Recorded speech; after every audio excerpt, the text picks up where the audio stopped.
mic দোকান একটু অপেক্ষা করো ভাইয়া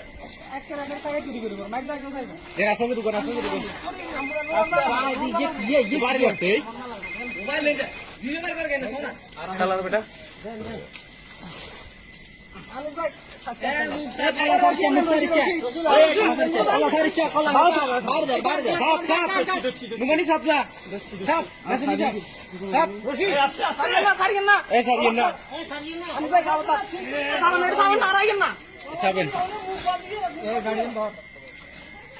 আস্তে আস্তে মুছিবেন আস্তে আস্তে মুছিবেন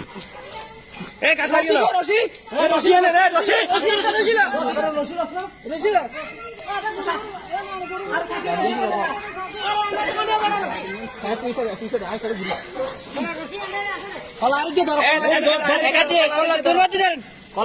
কাঠ ঘুরে ফেলে দিও কাঠ ঘুরে ফেলে দিও না কাঠ ঘুরে ফেলে দিও না